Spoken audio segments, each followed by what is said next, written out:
The regular season is fast approaching. And while in recent years, that's still meant to focus on drama, this year now it means a focus on the roster and how the roster is going to look and how good this team can be moving forward into the regular season. This is another edition of Mic Drop here on Pittsburgh Sports Live. I am your host, Mike Asti, coming at you from up above Market Square here in downtown Pittsburgh. And this broadcast, as always, is brought to you by SteelersNow.com and these signs behind me, Beaver County Auto. Now, since we're all able to focus on the team and the games, and I know we have articles on the site, and there is a focus in tweeting and media focuses on this because you have to, and I got the clicks before too. I enjoyed the engagement in the early stages of this channel and how well those views did and how those shows did overall because of Antonio Brown and his drama, and even some Le'Veon Bell too. But I'm going to put that to bed, at least for the purpose of right now. So there's things to read about on the website in terms of Antonio Brown's helmet drama and who are to blame there and what the real focus is, and maybe he's actually getting screwed kind of like Deflategate, and that I'm sure we'll figure something else to be dramatic about too. He wants the attention. He's a narcissist. So that we're not going to be done hearing about Antonio Brown by any means, but maybe done for at least currently the purposes of this channel. And while those issues are no longer the Pittsburgh Steelers' problems, there's still a lot of things that had to be dealt with this offseason in terms of the obvious quarterback battle, and not Ben, he's obviously the starter, but the backup position. And I did a recent show on this between Dobbs and Rudolph, and for my money, Rudolph has solidified himself as the backup quarterback. He's the quarterback of the future for me, too. I'd have much more comfort with him than Dobbs. Dobbs, much more athletic. He's a more athletic guy. He can make something out of nothing kind of and save a play with his athleticism. It's great. It's cool. But usually it doesn't extend to a long-term career in the NFL as a starter with long-term success, and many of them would flame out. Whereas Mason Rudolph fits more of that bill. Similar offense. You don't have to change the game plan as much from when Ben would leave. More efficient, higher completion percentage, kind of those intangibles that at least I would want in my quarterback, and I'd feel safer with him, not making as many mistakes, for one, as a backup right now, and more comfortable with him going forward as the future. And he's outplayed Dobbs through training camp and this preseason, even though, of course, Dobbs played those regular season games last year, which are something to be desired. So that's one. But there's position battles, there's things about the roster, and with all the hype machine and Odell Beckham Jr. now part of the Browns, and I did a past show on this 2 weeks ago, probably over a month ago now. I'm not fully buying into the Browns' hype just yet. This is another year for the NFL defenses to key on Baker Mayfield. He's a great player. I hope he actually does well. I like his attitude and personality for the league. But Odell Beckham Jr. was on the Giants for 5 years, only one playoff appearance. They didn't win. Elite receiver is great to have. It'll help a quarterback, but doesn't guarantee you're going to win. The defense is better. They're going to be among the favorites. I would imagine they're going to be a playoff team with how close they got last year and how much they improved from 2 years ago when they were winless before Baker. But still, nothing's guaranteed. The Ravens are the defending champs, but Lamar Jackson, for me, it's a question mark in terms of long-term success. It'll be another year for him, too. We'll see what happens with defenses keying on him and his struggles with the short routes. He struggles with the easy stuff. So that should give you some pause if you're a Ravens fan. And then we all know the Bengals. It's finally a new era after Marvin Lewis, but they're completely a dumpster fire and have no chance of contention. So if they win 4 games, that'll be arguably a miracle with A.J. Green already being hurt. And then there's the Steelers who, to me, I believe actually can win this division, can have a deep playoff run. I don't think that losing Brown and certainly not Bell, who already was gone last year, is going to ruin the Steelers right now, at least in the short term. And there's things to worry about in the long term, but at least in the short term. I mean, this offseason, I believe, actually was a good one, if not a great one for the Pittsburgh Steelers, despite losing AB. And I did shows on that to go through the channel in terms of the drama and who's to blame. And I thought the Steelers should have cut ties earlier. They didn't. 3rd and 5th round pick obviously isn't that much for the best receiver in football. But they turned that into Devin Bush through the draft, top 10 draft pick. They traded up to get him. They hadn't done that for a defensive player since Antonio Holmes, Hall of Fame overall.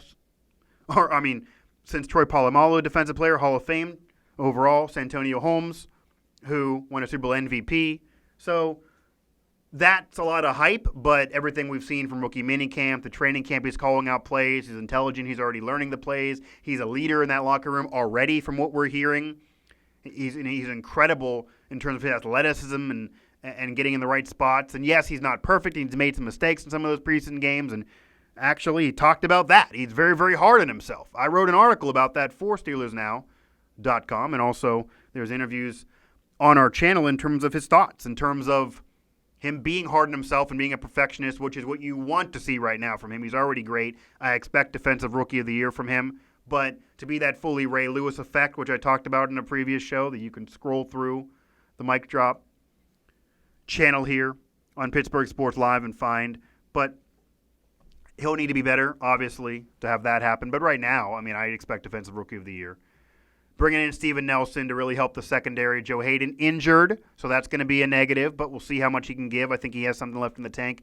But there's issue with his contract. He's not healthy. That could be a problem, obviously. That could be a drama. See his motivation. He likes being with the Steelers, but the contract's not there. His injury is not going to help them be motivated to make the contract what he wants. But I think the secondary will be better. I think the defense overall will be better, and the defense held this team back the last 2 years. So that's something that's good about the offseason for me. Running back-wise, many people talk about, well, they're going to be a running back by committee now with Benny Snell. And while he flashes that smile to you, and I actually have a funny story. I asked him at the Friday Night Lights edition high school field out there in Latrobe during training camp if he would give me a quick minute or so on an interview and just talk about the fans and the experience. I wasn't going to hit him with anything too tough. And his response was, well, sure. I can't say no to you guys. And, well, yes, you can, Benny. I don't want to drop some bombs here for you and break some news. So hopefully you don't listen to this because you'll still give us interviews. You've been doing that throughout the whole offseason. But you can do whatever you want. I mean, we've had former Steelers, certainly the guys I mentioned at the top of the program, saying no before. I also remember years ago when I was with the Trib, I was trying to get AB after the game, and we're all scrummed around him. I think after a Patriots game, one of those bad losses. And he was just looking at us, taking forever to take his shoes off. I started taking a video of him taking his shoes off and basically being a dick. And I was going to make that the story. AB ignores us. He's a dick. They looked right at me and said, hey, I guess you're going to go with that, right? So I might as well talk. Yep. And then he eventually talked. So I opened up the door there for him. But so we've experienced that. So Benny Snell is a complete reverse in terms of his personality, flashing the pearly whites. But I still don't believe he's ready to do running back by committee. He's not ready to be sharing any role with James Conner. James Conner needs another year of being healthy. James Conner needs to obviously take care of the football better because he was fumble-prone last season where he exceeded my expectations, becoming a Pro Bowler last year and just shy of 1,000 yards on the ground, replacing Bell when I thought that would be a major question mark.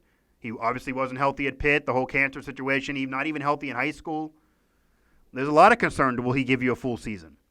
But this whole city is rooting for him. I'm rooting for him to keep proving everybody wrong. And he showed up to camp like a rock. I mean, the guy's built more than before in terms of he's slimmed down. He's about, I believe, 25 pounds lighter. And James Conner is just ready for action. So I would expect him to maybe be healthier. Taking care of the football is not about your body, but we'll see. I hope that gets corrected and just be better even than last year this year. And he's the leader of that locker room. And Eddie Faulkner, the running backs coach, told us this. Yes, it's a younger room. There's no D'Angelo Williams there. But Samuels is still there as a veteran. He can still help out. Benny Snell, I wouldn't be surprised if it's maybe 400, 500 yards on the ground, a couple touchdowns. I wouldn't expect 1,000 yards or share in the role. And Mike Tomlin doesn't do that. Mike Tomlin wants a featured back. He said it during the whole Bell fiasco and Connor last year and what to do years before. Has been in that room for those press conferences throughout the seasons. He can deal with what's around, but he wants a featured back. And maybe you'd prefer a running back by committee. I mean, that's what's won championships in recent years in the NFL. The Patriots, the Eagles, the Rams, even with C.J. Anderson taking over for Gurley in the playoffs last year when they got to the Super Bowl. It's been by committee. It's not been one guy, and that's why one guy like, say, Bell didn't get the money that he wanted, because you don't need a feature back to win in the National Football League now. But Mike Tomlin likes the featured back, so that's what he's going to do. He's still the coach of this team. So I'd expect that in terms of the running back position, that Snell gets 400 to 500 yards and is the clear number 2, though.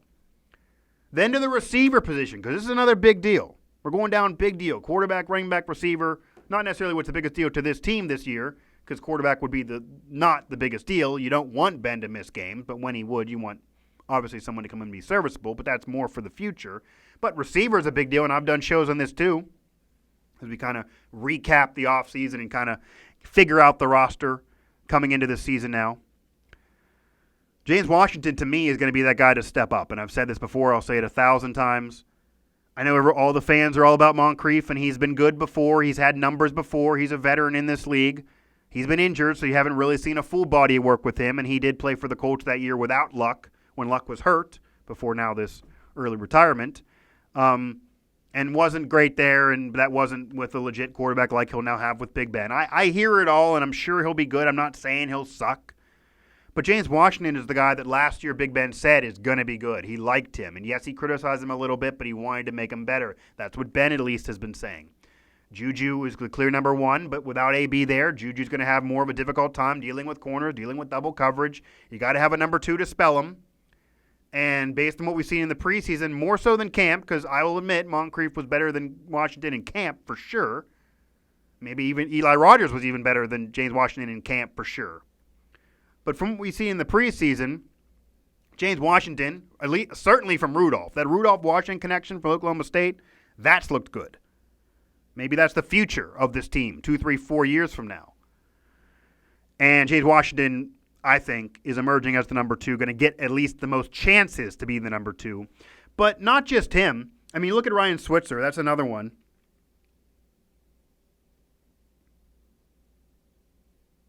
I'll get to that in a second. Here we go. Ryan Switzer's another one. Ryan Switzer's going to get an opportunity to do things for this Steelers offense. Last year brought to the midseason. He's a veteran in this league. Most of his years in football in general, he had at least 1 return for a touchdown. Didn't have that with the Steelers. But like he kept saying to us in media, he didn't have a training camp with Ben last year. Ben and him didn't even know each other. They didn't even have a talk prior to him getting there. So that's why he wasn't utilized as much as he would like. This year, had a full training camp, had a preseason. They're getting to know each other. He's on the boat. They're hanging out. I mean, it's all looking better for Ryan Switzer. And I would imagine that he's going to get an opportunity at some return action, certainly at punt, if not kick returner. I'd imagine he's going to be the main guy to start the season, getting that opportunity right away. Eli Rogers and Deontay Johnson. Deontay Johnson, obviously the rookie draft pick. Eli Rogers been around. They're going to get times. They're going to get opportunities at slot as well. I believe James Washington to be the number 2, Juju the 1, Moncrief to be worked in there somewhere, maybe splitting the number 2 with James Washington, depending on how things go. They're not going to let James Washington just suck for 2 or 3 weeks, but I don't think that's going to happen. And Eli Rogers, Deontay Johnson, who again is young, a 3rd-round draft pick, and then Switzer, who's going to get time as more than just a returner, going to have to make the team and get looks more than just as a returner. That won't be enough by itself. They're going to get action in the slot. So I'd imagine that to happen. Now moving defensively, though, and that's where I was over here, that I jumped the gun a little bit, and that was from the preseason Week 3 winners and losers that Parker puts up for SteelersNow.com. It's a little contribution that he gives there after the preseason games so far, and maybe he'll do that after the regular season games. I wouldn't mind it with that one in my coverage. But the defense, which held this team back the last few years, certainly lost that playoff game to the Jaguars. Blake Bortles marching up and down the field. That's on the D more than anything else. The offense has scored points despite all this drama, and I believe will score points again this year, despite another year of losing Bell and AB now being gone with the Raiders. It's about the defense. And yes, Steven Nelson comes in, but Joe Hayden gets hurt. And that moves down the line here. Cameron Kelly's one. DB coming in there after Sean Davis gets hurt, and that defense maybe stayed in a little bit long there in that Week 3 preseason game. I could maybe criticize that for how long they played. It got Sean Davis hurt, and Cameron Kelly's kind of been the darling of the preseason, at least, for the Steelers, maybe even the overall offseason and certainly training camp and more the preseason. He came off the bench, was the first bench back, immediately put in the nickel, able to spell Sean Davis, and who knows how the season's going to be, but this is a guy who's looked good. He's Going to be a guy that obviously Mike Hilton and others, as this says, are maybe going to have the edge experience-wise, but we'll see what Cameron Kelly can give. I mean, that's a guy to look out for this year in terms of maybe a breakout player if Mike Hilton, if Cameron Sutton, if they like the versatility, if they like the ability of Kelly, then expect more from him. And then another one, which goes back to where we were. Yep, go down to the bottom there. Artie Burns. Now, I know Steelers fans haven't liked this man. He's been the butt of jokes the last few years, and certainly deservingly so. I've joined in. I mean, Artie Burns has been that guy that it seemed like when they were on the field, they were just better overall. And it seemed like that maybe he put too much pressure on himself, and when the pressure was there, it would get in his head. And it certainly appeared that Artie Burns was a guy that didn't have the mental strength. That's been a criticism of his. Maybe the hype was too much. He just seemed like he didn't know where to be on the field. Didn't seem like he knew overall on the defense and the plays. And it's just really been a train wreck with Artie Burns, at least for the expectations. And going into this offseason, it was pretty clear. I mean, he would admit this, that he was fighting for a job. Forget starting. Forget being a star. Forget living up to any expectations. It was about a job in the NFL, or at least a job on the Pittsburgh Steelers, which he wants to be a part of. He was fighting for a job, a roster spot, and then a helmet. But Artie Burns has looked good in the preseason. I actually talked to Mike Hilton after, I believe, the second preseason game, the last one that was here at home, and he said that his boy has looked good, and he knows he's put in the work, and he knows the sense of urgency that he felt. And that's a teammate of his evaluating fairly. And he's not going to throw him under the bus, maybe. That's for the offense to have in terms of their drama the last few years. But that's a teammate evaluating. And then Artie Burns, who didn't really want to talk, he had his kids in front of him. That's fine. But what I heard him say to others and what he's kind of, been out there in the pipeline, that he knows the pressure, he knows the situation, he knows he was fighting for his job in his football life coming into the offseason. And wow, that type of hype and that type of pressure did not do him any justice prior to this offseason, and in fact killed him. It appeared that he would fold under pressure. Might have been a fair criticism. He's played really well throughout the preseason. So I think it's fair to say, and that's what Parker threw up there in his blurb, that Artie Burns certainly is going to get some playing time. I don't know if he'll get nearly as much as the past few years, depending on what they need. Maybe injuries will help him. But he certainly, I think, played well enough in the preseason and got a lot of action in the preseason, too, at least in those first few games. We'll see what happens in Game 4, which has not occurred yet when I record this, but this is pretty much evergreen overall, except for that. That how much he'll get in there against New England will remain to be seen, but he certainly, it appears, going to earn a roster spot, going to stay on this roster. It also appears he's going to have a helmet on game day. That, I feel like, is solidified. Maybe the injuries are helping him, but I think Artie Burns has played well enough to be on this roster and earn a helmet, and that's just the case. I know everyone, the second he misses a tackle, the second he misses what could have been a pick, the second that defense looks better without him,